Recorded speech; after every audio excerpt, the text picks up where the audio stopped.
મારું નામ કૌશલ્ય છે। હું અત્યારે 27 વર્ષનો છું અને અત્યાર સુધી મારા જીવનનો મોટા ભાગનો સમય એક એવા ભાવનાત્મક સંબંધમાં વિતાવ્યો છે। વાત છે તે સમયની જ્યારે હું 20 વર્ષનો હતો અને નાનો હતો। એ સમયે થોડી સમજદારી પણ આવી ગઈ હતી, પણ દિલ એ તો હજુ પણ નિર્મળ જ હતું। ઘરના બધા માટે પ્રેમ હતો, પરંતુ એક વ્યક્તિ માટે ખાસ લાગણી હતી, મારી ભાભી। મારા ભાઈના મૃત્યુ પછી ભાભી એકલા રહી ગઈ હતી। તેઓ વિધવા બની ગઈ। એ સમયે હું માત્ર 18 વર્ષનો હતો। મારા ભાઈ અમિતે પ્રેમ લગ્ન કર્યા હતા, પણ વિધિના નિયમોને કોઈ સમજ્યું છે કદી? લગ્ન થયા તો બધાને આશીર્વાદ મળ્યા, પણ લગ્ન થયા પછી માત્ર 3 વર્ષમાં ભાઈનું અકસ્માતમાં મોત થઈ ગયું। હું અને મમ્મી તો હોસ્પિટલમાં હાજર હતા જ્યારે એમ્બ્યુલન્સ આવી હતી। ભાભી તો એ વખતે ઘરમાં જ હતી અને જ્યારે તેને ખબર પડી તો એકદમ શાંત થઈ ગઈ। એમની આંખોમાં પાણીને બદલે એક વિજોઈ સમી લાગણી હતી, જે આંખો કોઈ દિવસ પરફેક્ટ કાજલ અને લિપસ્ટિકથી ભરેલી હોય એ આંખો આજે શૂન્ય લાગતી હતી।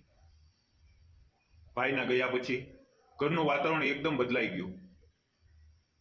મારા પપ્પા પહેલેથી જ અવસાન પામ્યા હતા। હવે મોટા ભાઈ પણ નહોતા। હવે ઘરમાં હું, મમ્મી અને ભાભી। મમ્મીએ તો ભાભીને દીકરી સમાન સ્વીકારી હતી, પરંતુ ભાભી ઘણી શાંત થઈ ગઈ હતી। મને બિરદાવવી હોય, ભણવામાં મદદ કરવી હોય કે નાસ્તો આપવો હોય, બધું કરતા, પણ એમાંથી ખુશી ગાયબ હતી। આંખો તો હું રોજ જોઉં, કોઈ વાર એ જોઈ લેતી કે હું એના તરફ જોઈ રહ્યો છું, તે આંખો ફેરવી લેતી। એક દિવસ મમ્મી ગામમાં માસીના ઘરે ગઈ।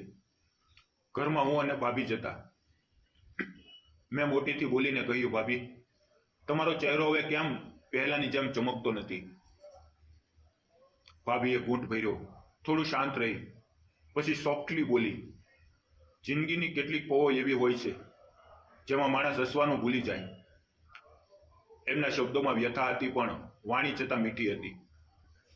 એ દિવસ પછી ધીમે ધીમે હું અને ભાભી થોડા નજીક થયા।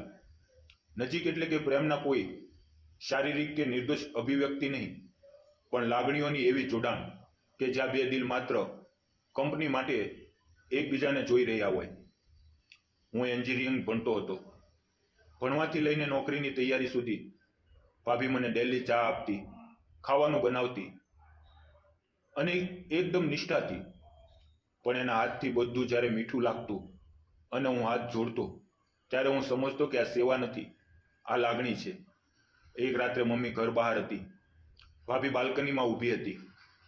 મેં પૂછ્યું, ભાભી, જિંદગી ફરીથી શરૂ કરો એવો વિચાર કર્યો છે તમે ક્યારેય? એ ખોટો ટોપિક નહોતો, પણ ભાભી થોડી ગભરાઈ ગઈ, બોલી, કૌશલ્ય, સમાજ બહુ મોટી વાત છે, મારે નવો સંબંધ નથી જોતો અને નથી કોઈના વિશે વિચારતી। એ વખતે મારા દિલમાં એમના માટે લાગણી વધી રહી હતી, પણ હું જાણતો હતો કે એ લાગણી કદાચ કોઈ સામાજિક નામ નહીં મેળવે, છતાં એ લાગણી સાચી હતી। હું રોજ ભાભી માટે કંઈક લાવતો, જેમ કે એનું મનપસંદ ફૂલ, ચોકલેટ કે કેડબરી ની કવિતાઓ। ભાભી હસતી, પણ બહુ સાદગીપૂર્વક। મારે એકવાર દિલ્હી નોકરી માટે જવું પડ્યું। મેં એરપોર્ટ જતા પહેલા દિવસે ભાભીને એક નોટ લખ્યું હતું, હું તમારા માટે શું અનુભવું છું એ વાદળે આકાશમાં લખી શકત તો લખી દેત। મને ખબર છે લાગણી એવું કંઈ નથી જેનો જવાબ આપવો જરૂરી છે, પણ તમારા સુધી પહોંચવું એ જરૂરી હતું। મારા ગયા પછી લગભગ 4 મહિના બાદ ખબર આવી કે ભાભી હોસ્પિટલમાં છે। જમવાનું બંધ કરી દીધું હતું। હું સીધો આવી ગયો। એ દિવસે મારા જીવનનો ટર્નિંગ પોઈન્ટ હતો। ભાભી હોસ્પિટલના બેડ પર પડી હતી, ખૂબ નબળી થઈ ગઈ હતી। ડોક્ટર બોલ્યા કે એમના મનમાં કોઈ વાત છે જેને લીધે એ પોતાને સજા આપી રહી છે। હું પલંગ પાસે બેઠો અને એમનો હાથ પકડ્યો।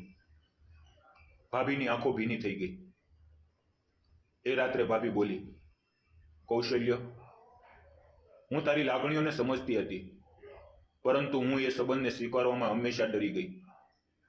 મને લાગતું હતું કે મેં મારા ભાઈની જેમ તને પાવ્યો છે। તું મને ભાભી કહે છે, અને હવે તું જ એવું અનુભવ તો શું સાચું છે એ કહેવું મુશ્કેલ હતું. એ રાત્રે અમે બંને સમજી ગયા કે પ્રેમ એ ખરેખર શું છે. માત્ર જોડાવું નહીં, પણ સમજીને આગળ વધવું. મમ્મીએ જાણ્યા પછી તો ખુશ થઈ ગઈ. જ્યાં સંબંધનું નામ દેવાય એ પહેલા જો લાગણી સમજાય તો સમજના દરેક કટાક્ષ ઓછી અસર કરે છે. આજે વિધવા ભાભી હવે મારી પત્ની છે.